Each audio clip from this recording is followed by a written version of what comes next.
Jay and I go way back. Interesting. In a drunken rage, I launched a chair off of his patio at Desiderios on Broadway. Did you go to Fredonia? No. I did. You went to Fredonia? I didn't know that. I visited Fredonia. Well, Jay went there, so you said you went way back. I didn't know if it was from college. No, I just drank a lot at his establishments, and now I don't. Now I just had the veal cutlet. We'll be talking about veal cutlets and more in the next 30 minutes. How do you prepare a veal cutlet, Justin? Drink a lot beforehand and hope for the best. Will that be in your next book? Just by the title, How to Prepare a Veal Cutlet. The next hit. Welcome to Big Words I Know by Heart, a program of rants, raves, faves, pet peeves, personal vendettas, celebrity interviews, and anything else we can fill the half hour with. My guest, the level of talent in this room is off the charts today, folks. I will say that right out of the gate. My guest today has written the hit plays Seeds, Safe, Flowers in the Desert, The Couple Next Door, and many other productions that have been performed in at least 38 states and 5 continents. How many continents are there total, Justin? And go. Isn't there 6? 7. Come on. You'll get the other Australia's not a continent. She's also the author of the children's book Neko and the Twidgets, the Western New York regional representative for the Dramatist. Did I pronounce that correctly? Nico and the Twiggets. Damn. The Western New York regional representative for the Dramatist Guild and crossword puzzle constructor for the New York Times, which still baffles me. It's an honor to have Donna Hoke in the studio. Hey. You guys are silly. Joining us in the co-host hot seat with his majestic chest hair Thank you very much. is drunken buffoon and Buffalo's unofficial Poet Laureate Justin Karcher. Thank you very How do much. we make that official? Good to be here. No, I found it disconcerting that you have a long list of like a CV of like publications and Yeah. productions, and then my introduction is a drunken buffoon and chest hair. But I'll take that. No, unofficial Poet Laureate. How do we make that official? Because then that would supersede anything that he said about me. Well, I made like a Facebook post about it. I was like, I should be Poet Laureate of Buffalo. You And are. I am in my heart, but then Robert from the Buffalo News like sent me a message, and I was like, that's a lot of work. Bob Pohl. Is there something you can actually do? Yeah. Do it. Do it. Go through the process, my friend. I'll sponsor you. I've been trying to tweet at Byron Brown to make it a reality. I was just trying to... Well, if there's paperwork you can do, I think you need to do it. I'm ashamed to say this, and I wanted to bring it to the studio, but you should buy Justin's book, Tailgating at the Gates of Hell. Oh, yeah. Thank you. Thank you for the plug. It has sold out 48 times at Talking Leaves Books and other fine participating bookstores near you, and can be bought at GoCityPress.com. Oh, thank you. Yep. Phenomenal read. It is. Donna, how do you know this joker? We were in playwright workshop together when boy. Justin was but a lad. Yeah, I was a boy. Was this pre-theater Jugend? Yep. Yep. It was pre a lot of things. You were like 23. Yeah, I was 23. Like a skinny little kid with spiky hair. 7 years ago. The magic. The majestic chest hair. Those were fun groups. Donna, I wanted to list your awards and accolades, but we don't have enough time to list all of them. How many awards have you had? I think I've won like 6 or 7 things and finalist and a bunch of other things. But actual wins is maybe 6 or 7. You're coming off the hit play Safe Yes. from Road Less Traveled. How was that? Exhausting? No, it was good. It was great. It was good because we got to do it out of town first at a college, and that helped us iron out a lot of it's a difficult because it has 2 time periods and everybody's double cast, and there's one person playing herself in 1986 and 2011. So having college students do it, you know, they weren't as nuanced maybe as the cast here was, so it kind of highlighted things, and you know, the 2 different time periods we realized needed to be super clear in our, so it just helped a lot to be able to do that. And it has a 3rd production coming up in Michigan, so hopefully by that one it's perfect. Do you feel like you gained an extra dimension by seeing it start to finish in that way? To have it, Yeah, I mean, they pretty much say it takes 3 productions to get a show done because, you know, you do all the development on the page, and then when you see it on its feet, it's got a whole different set of issues, and you can't resolve them in the middle of a production. You see them, but you can't say to the cast, now we're going to change all the blocking and do this. So by the 3rd time, you know, you've kind of figured out what the problems were, and hopefully in that 3rd production, it's going to be perfect. That's the hope. Where is it going to be produced in Michigan? At Queer Theater Kalamazoo. Oh, nice. Very nice. Segueing quite nicely, would you describe your play, Safe, as a riotous romp? No, no. I did read about it. We're gonna get into it. It's been said that you have an ear for realistic dialogue. Yeah, that comes up a lot. Is it just the one ear that you have, and do you also possess a gallbladder for set design? I'm not a set designer. Dialogue is something that seems to come up a lot when people, are reviewing my plays. That I have an ear for it. What does that mean? I don't know. I guess it doesn't sound clunky. I don't know. You've seen them. What do you think? I mean, it sounds natural. It sounds like how people talk in real life. It doesn't seem like language for the theater, I suppose. It doesn't seem forced. Yeah, I mean, I think that they always talk about theater dialogue as having to sound like people talk, but it really isn't how people talk. Because if you actually listen to how people talk, it would be kind of boring. There's a lot of repetition, and so it's kind of a lot of hmms. A lot of fun. It's finding a way to make it sound like people talk, even if it's really not like people talk. I don't know. Do you pride yourself on writing plays that spur sometimes uncomfortable yet spirited conversations on the ride home? Yes, I think that's kind of a goal, actually. To spur debate. Yeah, I mean, I can't see the point of writing something that's only entertainment. I like to think of this magical era in the 70s when people would go to a show and go out afterwards and discuss it instead of talking during the show. And I think we've gotten away from that. And I think... No, I mean, that's still what I like. I mean, that's what makes a show interesting to me. And they always say playwrights write what they want to see. So I think I definitely am. Well, it's also easier to now talk about these plays now that Buffalo is actually being developed. Because back in the dark days of downtown, all we had to go to was that TGI Fridays. Yeah. So... in the Market Arcade complex. Yep. What's the arena now? Does anyone know? Which conglomerate owns it now? What? It's not important. The arena downtown? Where the Sabres play? Yeah. Oh, Niagara? Niagara. First Center? Niagara Center. I see. Citizens National something or other. That joke went nowhere. That's all right. You tried. I saw where it was going, but... and it failed. I didn't. It failed. We could have... I was like, I don't think we're going to salvage this joke. Donna, you are not afraid... We're just going to move away from it. You are not afraid to tackle hot-button source material. How do you feel about Neil LaBute, and do you enjoy striking a nerve with your audience? Which is kind of more the same. I'm not a huge Neil LaBute fan. I think he's clunky. I think he has a good idea. I don't think his execution is smooth. I think he could take his idea and go further with it. Extrapolate even further. Like Fat Pig, I just think there was so much more to mine there other than meet cute, I'm dating you, I can't date you because you're fat. I just think there's, I believe that's all of his plays. Yeah, exactly. I can't date you because of blank. Yeah, I just feel like, it was such a shallow execution of what is kind of a really great idea. And it just kind of ends there. Poor delivery. It's shock value without any of the heart. Right. And he's very popular with colleges because I think his plays are so accessible because they're so basic. That's, I think, primarily where he gets the bulk of his productions. His monologues are also like the most popular material for college students to college audition students with. Get his plays. They're super easy to get. They're usually involving young people. I think they're the kinds of plays that people who have never read plays go, I get this. But I feel like he does not demand enough of himself. He's like the pot of the theater world. Like, it's a good gateway. Wow. And then you smoke it a little, and you're like, man, there's got to be something better out here. And There's more to this. Yeah, his ideas are great. He comes up with some provocative ideas, but I just feel like he doesn't pull them off. You two are 100% ganging up on me. It's probably because of the arena joke. It is, and no one can blame you for that. Donna, which Shakespeare conspiracy theories do you subscribe to? Oh my God. I'm not one of those Shakespeare people. I came so late to theater that, my Shakespeare education is Shakespeare in the Park pretty much. But I will say... you poor thing. But I will say, no. I failed an honors Here's English my feeling course about Shakespeare. If you had to pay royalties for Shakespeare, I don't think we'd be seeing nearly as much of it.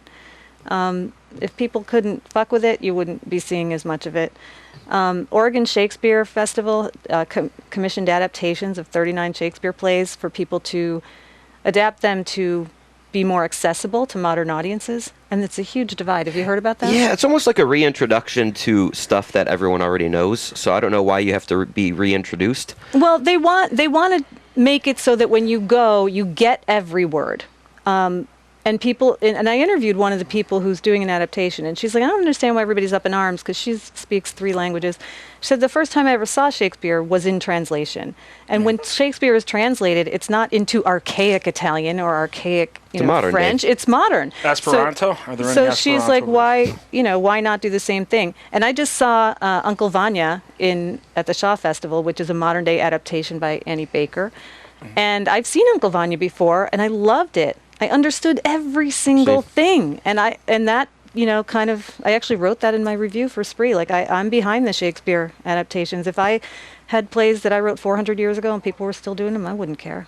Wasn't there a big thing on Facebook of about theater companies not producing Shakespeare anymore to make room for other playwrights? Someone in Australia posited that, we should go 5 years with no Shakespeare to make room for new plays. And yeah, there's always those people get up in arms. And I'm like, God, I don't need to see Midsummer Night's Dream again. I really don't. Are we all in agreement that we should be supporting living artists here? Yes. Oh, yeah. You're in? Okay. We're all living artists, so I'm not going to... We are. I'm just going to leave the room and let you two talk.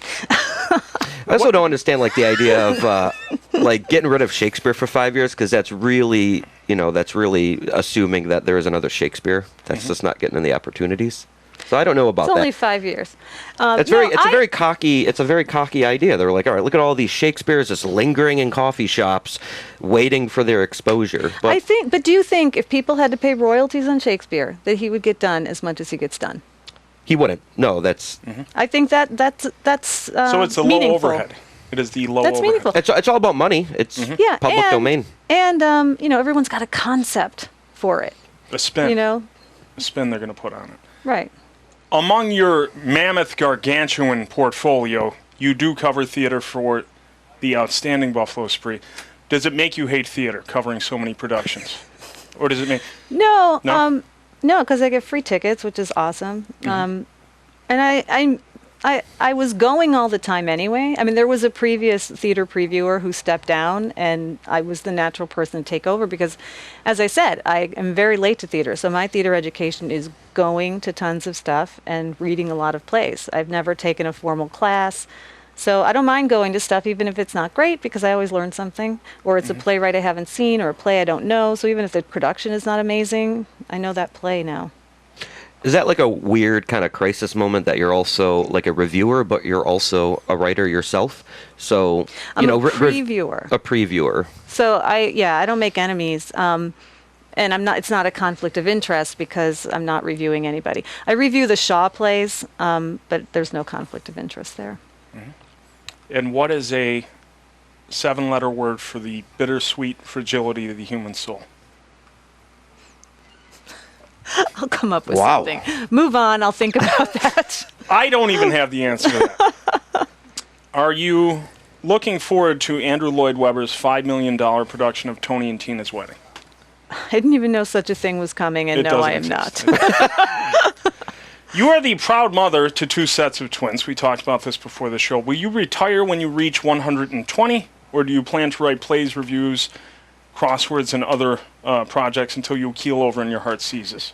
Pretty much, because I work at home, and I have worked at home for the past 21 years, so I don't really have a big retirement fund. I'll probably just keep on working as long as I can make some money. You are an incredibly active freelancer. Yeah, I'm not so much an active freelancer anymore. The playwriting has really taken over all the time that marketing for freelancing would have done.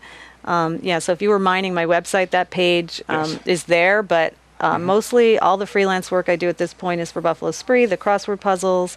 I do some blogging for various interests, but I am not really actively seeking new work. If it comes my way, I take it, but I haven't actively sought anything in a while because the playwriting takes so much time.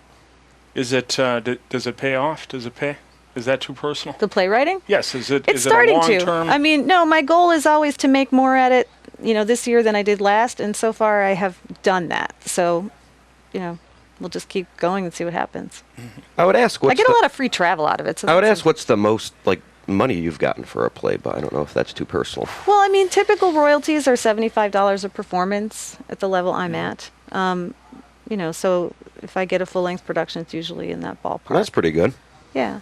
So, I mean, I'm making it, and I've gotten to do a lot of free travel, and sometimes I get paid, like when I go to Michigan in September, I'm the Gwen Frostick playwright at Western Michigan University, and that comes with a very nice stipend, and they pay for you to come out, and they pay for all your meals that's and great. lodging.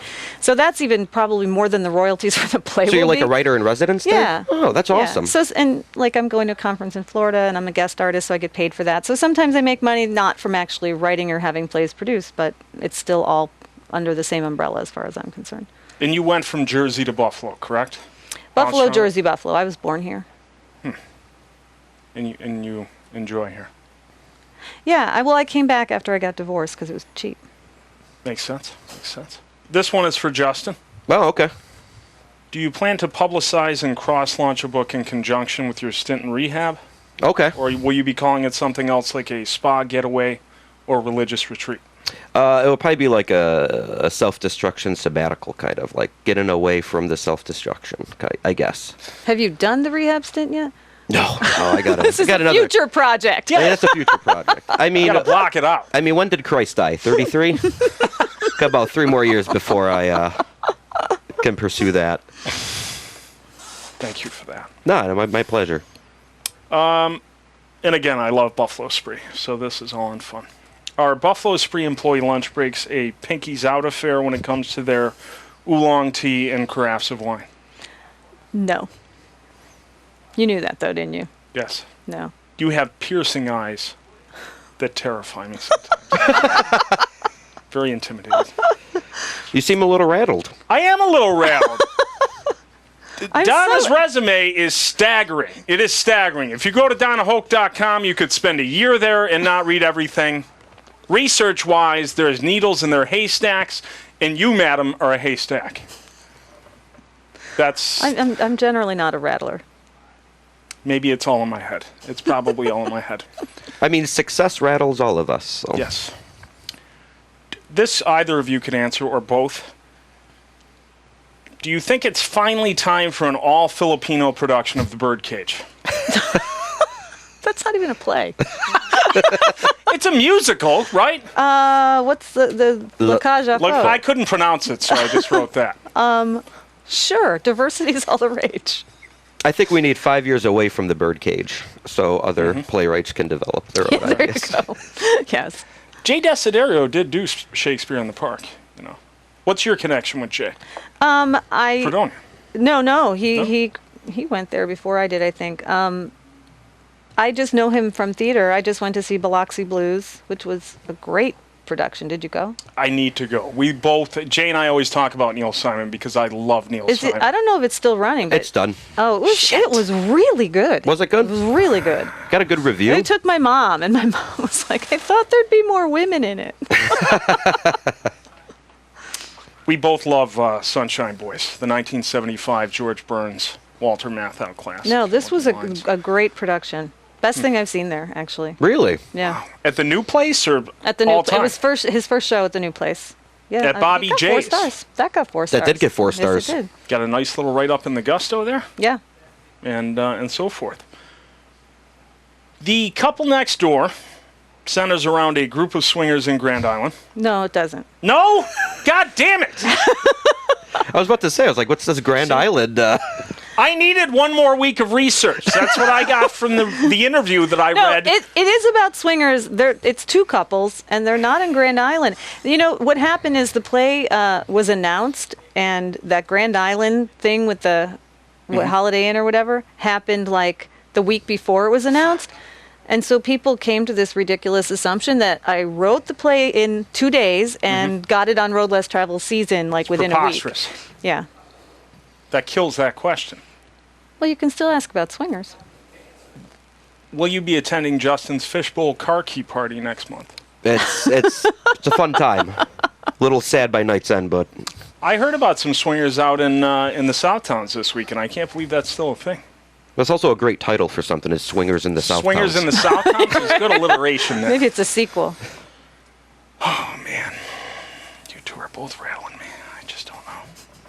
The couple next door was kind of like your coming out party, so to speak, in terms of playwrights. It was my first production ever of anything. How was it received? Quite well? Very well. Won the Yardie? It was, no. It did not win the Yardie? Insidious. Oh, we've all been insidious. I know. No, it broke box office records. It was the highest grossing world premiere at the time. And it's gone on to do well too. I mean, it's currently in rep in Romania. It's in its third year there in translation. Was it in Turkey? No, it's translated, and she's trying to find someone to do it. It was a semifinalist for the Princess Grace Award, and now I am turning it into a musical with a composer in Seattle. So it lives on. How much reworking is that taking? Turning it into a musical? Well, here, it's interesting because I had never done a musical before. And when Terrence McNally was here and he was talking about musicals, he was saying, if you write the book for a musical, you actually have to write the whole play. And then you give it to the composer and they start taking chunks. They out. almost oh, this is a monologue. Let me make this into a song. Right. So we have worked together to do that. And so it really hasn't been more work. I'm doing all the lyrics. So there's been that. But I have found that, when the song works, you don't mind taking the chunk out. So it's been kind of fun. And I think it's going along well. And the British production is underway right now? That's a different play. I know, but I'm just trying to segue there. Congratulations, by the way. Oh. That's a recent development. Yes. Yeah, and the crazy thing is I never even had a reading of that play. Really? It's a new play, and it seemed right for what they wanted, and I've never even heard it out loud. So I Skyped into a rehearsal of the first 20 pages, and they were rehearsing the director's living room, so it was like watching a British sitcom. Because, That's like a BBC show. Yeah, I mean, it was cool. So, and my daughter's in London right now, so she's going to get to go see it. Even Oh, that's incredible. I can't. So kind of like as a playwright, I know you've been produced multiple locations, but kind of getting something in London, does that feel like almost a little... It does. It's like getting something in New York. Yeah. It's very much like that. And I'm a little nervous because I've never even heard it read, but I feel like it will work okay. And what's the name of the play? It's called The Way It Is. Okay. It's a two-hander, and it's being done in a theater pub, a 54-seat theater pub that's known for, it's like a Cherry Lane or wherever, just rents. Oh, okay. That space. What's the name of the theater pub? Hen and Chickens. I like that. Yeah. The way it is. Yeah, you're that's a total play right now, getting that London production. I know. That's incredible. I'm very excited. I'm very excited because if it does well, that could actually make something happen. You're very humble about it. If I was getting a production in You're London... incredibly humble. If I got a production I in blasted London... it on Facebook. Like, my whole cover photo is the poster. I mean... You should brag a little bit, I think. Well, we'll see how it goes. And we talked about the crossword puzzles before the show. That's just once in a while kind of thing? It's a labor of for love? the past 21 years, I've been making the crossword puzzle for Soap Opera Digest. So that's kind of a steady gig, which is a nice thing because it's every week. I used to freelance a lot more, and I had them in the New York Times, the LA Times, Games Magazine, Simon & Schuster books. I mean, I used to do a lot more of it. But, I got involved in other things and I stopped doing it so much. And I also make them, for the public. I made them for the public for about 6 months. And I make them whenever somebody finds my website. Like if you search custom crossword, if someone comes up with that idea and searches it, I think mine is maybe one of 2 sites that comes out. Oh, wow. So I get, fairly regular queries. I maybe do like 6 or 8 a year. People find me.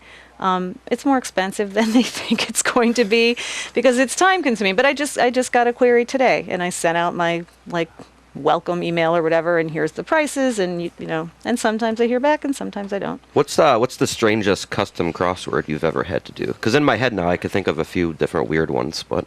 What do you mean strangest? Like for whom? Yeah, or because like a theme, right? Content. Oh, like the content, yeah, so to speak. they're never that, because usually if somebody wants to do it, like, oh, my mother's turning 80 and she loves crossword puzzles, it's usually like stuff about the mother.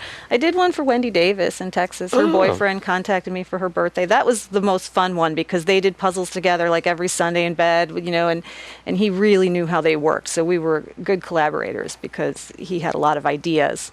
I did one for a wedding proposal for a gay couple when marriage passed in their state. Oh, that's cute. And I did one, Nice. what was the other one? I can't think of it now. Anyway. Are there any dream projects that you just can't get to right now? No, I'm always trying to find time. You know, I have a goal list for the year, and I try and work my way through there. I try and write at least one full-length play a year, if not two.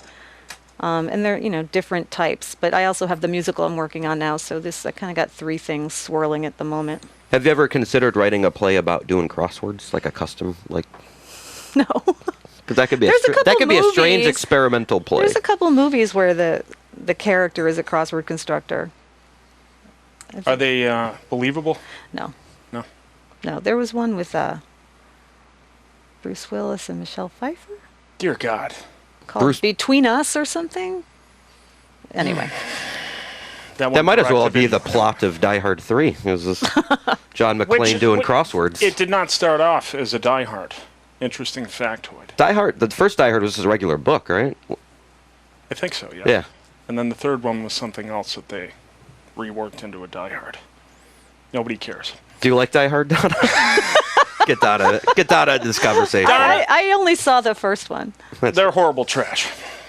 Do you know any subcontractors who specialize in broken fourth walls?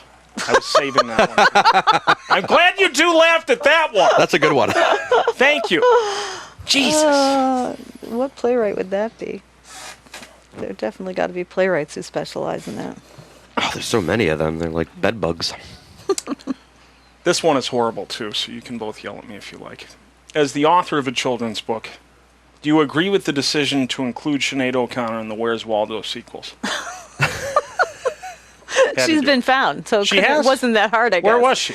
At a hotel. In or a hotel something. somewhere. Yeah, she's been found. She almost committed suicide because of Peter Gabriel. Another factoid. Who Just hasn't throwing almost, out random facts. Who hasn't almost committed suicide over Peter Gabriel? He broke my heart in 1986 with the hit album So. Why am I turning into Casey Kasem here? A quick fact about me, I like Phil Collins more than Peter Gabriel. Me too. Oh, okay, there we go. How? Why? That's horrible. Because we're That's the ganging wrong up on answer. you. We're gagging up on you. Really? As a drummer? What's your basis for that? I enjoy the songs more. I Can't Dance is dog shit. Ooh, I wouldn't go that far. Agree to disagree. Come on, No Jacket Required. Face Wow. value. Yes, that was It's a great album. Face value? Face value. Face value was good. But Us? Up? No? I'm not saying I hate Peter Gabriel. Okay. I'm just saying if we're having a Peter Gabriel Phil Collins debate. Peter Gabriel kind of went too high concept as he got older, and Phil Collins went a little bit more fluffy. Yeah, Phil Collins went bottom of the barrel. Yes, all marshmallow fluff. Donna, What? did you manage to interview master thespian Chad Michael Murray, or was he tied up on the set of House of Wax 2? He must have been tied up because he did not answer me. But Willie Nile did, so I got Nice. that hookup. And I did not get Ruben Santiago Hudson either, even though I had an email forwarded to him. He has not responded, but he's directing Broadway now, so he's busy. Is this a feature you're working on, a feature story? Yeah, it's something I'm working on. I can't talk about it. Ooh, I like that. that'll be in the bonus clip, folks, maybe. Where are we going here? Now that Road Less Travel co-founder John Elston is getting married, do you think he'll worry and fret any less? I couldn't Anyway. say. That's going to be more. It'll be more. He needs to have kids right away. Maybe. No? I could picture a little couple John Elstons running around. Winnie is a treasure. They both make a great couple. Dead silence. I just like how John Elston has been a theme in my interview and also Donna's interview. We've been dear friends for 20 years. No, they are a great couple. They're a wonderful couple. I'm glad they're getting married. Congratulations. I will not get an invite. Donna, your college roommate was a Grateful... We're almost out of time. Your college roommate was a Grateful Dead fanatic. Did you take advantage of on-campus crisis counseling, or did you find another way to cope with the experience? Well, I just took her albums off every time she left the room. She didn't get into Fish, did she? No. That's even worse. No. So we have 40 seconds left. What would you two like to promote? Oh my goodness, that went so quickly. It did. It flies by. Well, Donna can promote. Yes. Well, Her we show. already talked about the stuff I have coming up. The Arties are June 6th. Come to that. It's sure to be a shit show. I like the Arties. No, I wasn't saying it's a negative shit show. Well, no, it's a good time. Are you going to be causing the shit show, Justin? Ugh, it's shaping up to be that way. There are rumblings. I don't think I have anything. I mean, I've told you everything I have coming up already. So you promote. Tailgating at the Gates of Hell. Right? Yeah, buy that poetry book. $10, right? $10, yeah. You get Make you holler. You could get it at Talking Leaves and bookstores and all sorts of places.